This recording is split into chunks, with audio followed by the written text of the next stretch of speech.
Spectrum News 13 is on the ground in Puerto Rico with the governor there as he is visiting devastated remote neighborhoods where Hurricane Fiona made landfall just a few days ago. He walked door to door as workers handed out food and water. The governor tells Spectrum News morning anchor Beth Bruce-Wall mud is one of their biggest problems right now. It's getting into and damaging some of the electrical infrastructure across the island. Beth spoke with the governor. She is joining us live now in Puerto Rico. Beth, you've also been speaking with a number of people about what they are going through right now. That's right. And so we're here in Quebradillas on the way to Mayagüez, which is that way. And yes, like you heard the governor say, the mud situation is a real reality for so many of the electrical infrastructures and for everyday people. You're about to meet a woman who says she's dealing with that problem right now, but she shared with us 3 things that these days keep her going. Si pisa donde yo piso. She says, step on my footsteps because I've cleared the way. Ankle deep, thick, wet, brown clay surrounds the home of 60-year-old Maritza Ruiz as she shares with her 88-year-old father in Mayagüez near where Hurricane Fiona made landfall just days ago. Ay, bendito, pa sacar. The school worker says every step is exhausting. There's no one to help her, but she adds that she needs to push through to salvage these plantains, a major crop in Puerto Rico. Un hombre está muy duro. Ahí. Mira. Un hombre. She says we need a man for this. Oh no. Da ponla ahí. Las chicas, the ladies. Ay.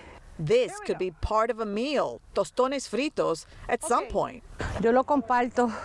She says she's gathering these plantains because if not, they'll go to waste, and she's going to share them with her neighbors. Ay, Dios mío. Ay. As friends and neighbors pull up, she's tired, but happy to give away part of her crop stuck in the mud just moments ago.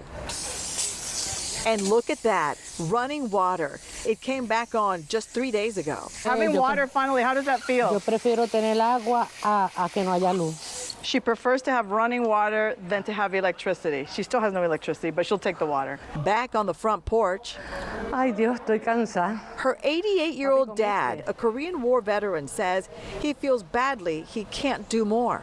Me gustaría poderla ayudar, pero es que estoy ya la edad me canso. I would like to help, but I'm just too old and I get tired. And what brings them so much peace these days is Caramelito, their sweet golden retriever. Maritza says the dog is tired, dazed, and confused, just like the rest of them after escaping the wrath of Hurricane Fiona. And that name, Caramelito, means little caramel. The dog is so cute. By the way, in case you're wondering, the reason why she was at home today, she's a school worker, is because there's no school on this side of the island because of the recovery efforts that are ongoing. That's the very latest from Puerto Rico. Beth Bruce-Wall, Spectrum News. Cleanup and recovery efforts are continuing in Puerto Rico, the Dominican Republic, and Turks and Caicos following the impacts from Hurricane Fiona. The storm is now a Category 4. It's expected to pass by Bermuda later this week. More than 1 million people, though, in Puerto Rico still without power, without running water, and there is a public health emergency declared there. FEMA officials, they are also on the ground helping with all the relief efforts. We have team coverage for you tonight. Spectrum News 13's Jessica Canales is in Kissimmee at a relief aid drive. But we want to begin here with Spectrum News 13 morning anchor Beth Bruce-Wall. She's on the ground in Puerto Rico for us, where 55 out of 78 municipalities have received at least 10 inches of water from the storm, Beth. And we're in one of those places that has been hit the hardest. As you just mentioned, the HHS, that's a federal agency, declaring a public health emergency for the entire island of Puerto Rico because of all the intense flooding. I am standing in somebody's front yard. This storm moved out of here 2-3 days ago, and look at all the water that's still sitting here. That is a problem because it faces this home. You're about to meet a man who says even though he looks like he's alone, he does not feel lonely. Benjamín, ¿cómo tú estás, pa? Sí, papá viene. Bien, qué bueno verte otra vez, qué bueno que estás bien. Aquí te traigo esta comidita calientita para ti, porque sé que por el huracán no has podido comer bien. Pero pues estamos a la mejor ayuda para ti, ¿está bien? Okay, Dios te papá, me ya. bendiga un montón, ¿ok? Y buen provecho, papito. Okay. Freshly made, warm food from government workers for Mr. Benjamin right there, who's almost 80 years old, as he passes the day on the front porch of his modest wooden home that sits on stilts, currently surrounded by water. Sí, ahí mi hermana, la hermana mía que viene aquí y mi esposa que está ellos y His sister lives just up the road, and his wife is staying somewhere else, also up the road. He says having no power and no running water is a pain, but stays positive. Ese calor está. ay, Dios mío, ese calor está demasiado. He chose not to evacuate during Hurricane Fiona or during Hurricane Maria. During the storm, where were you? Were you here or somewhere else? No, de tormenta, aquí, durmiendo aquí, sí. Aquí, I rode out the storm here, I slept here. Floodwaters receding, but not fast enough for Mr. Benjamin. Muchacha, mira, me va a ahogar. Oh, he says, I felt like I was going to drown in the water. There was so much. Mucho, tomo water, yeah. As he takes a break from the food, he goes for a walk to survey the damage. When asked if he's too old to be walking so much around the neighborhood, he keeps things light by Yo tengo 60 y un paquetón. fibbing about his age. Ay. He's fibbing about it.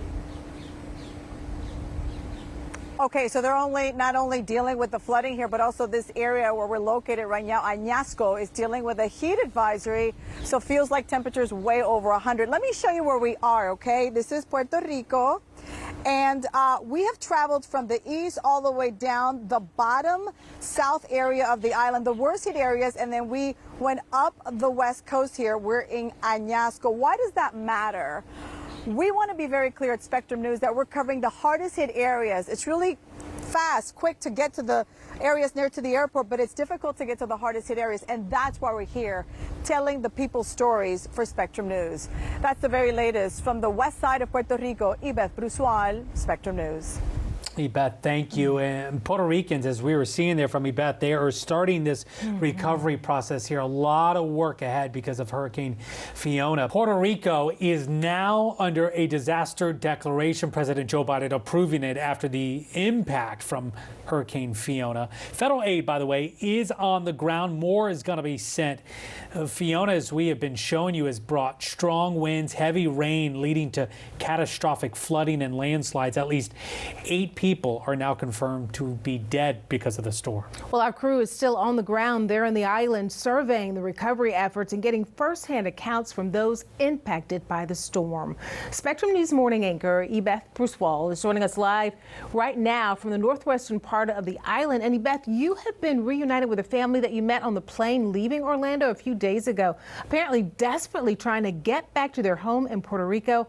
Did their home make it? Yeah, I'm going to answer that in a moment. Right now, this rain feels so good because we're in the northwest part of the island, currently under a heat advisory. Temps feeling like 111. So we're really enjoying this rain right now. But this is going to hamper some of the efforts that we're seeing across the area. The answer to your question is the family was really worried about flash flooding during Hurricane Fiona. But guess what? They made it, and so did their house. Watch. We first met Sureilis and her family at the airport in San Juan 4 days ago. She was mapping out a route to get to Aguada. Right in this area. So we went on a mission to find them and see if they had made it home safely on the west side of the island, an area thrashed by Hurricane Fiona, which dropped over 30 inches of rain in some spots. Bueno, here we are. Saludos. Spectrum News made it all the way to their mountainside one-story home. Sureilis was called into work, so her husband Luis was there, and their families live nearby. That's my wife's aunt right Over there. My wife's mom lives there. Her grandmother, uncle lives by the tower right there. Look at that, paradise on earth. When I chose Surrounded to come by back, so I'm much gonna get into vegetation, very planting. zen. No need to go to the store. His produce aisle is right there, his backyard. So sweet. Cheers. Cheers.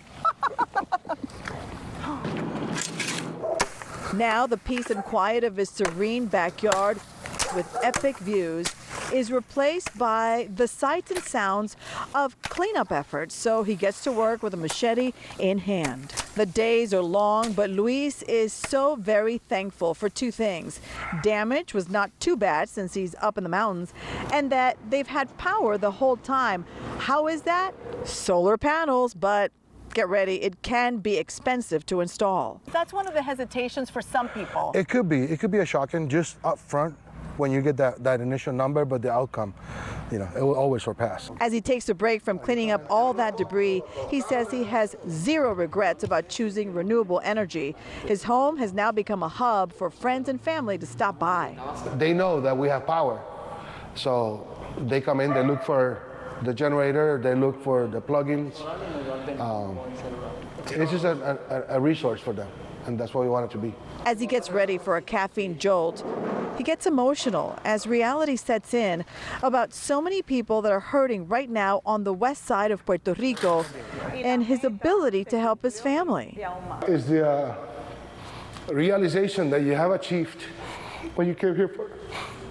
He moved back to the island after Hurricane Maria so they could be close to their immediate family in case of another emergency. Wow, talk about great timing, because in the last 4 days, this is the place everyone has come for food and safety. Hey, salud.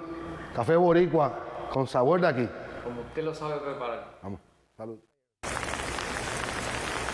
And I tell you what, that really strong, warm Puerto Rican coffee is just what you need on a rainy afternoon. That's the very latest from Puerto Rico. Beth Brusual, Spectrum News. Beth, thank you. Check in with you again in a bit.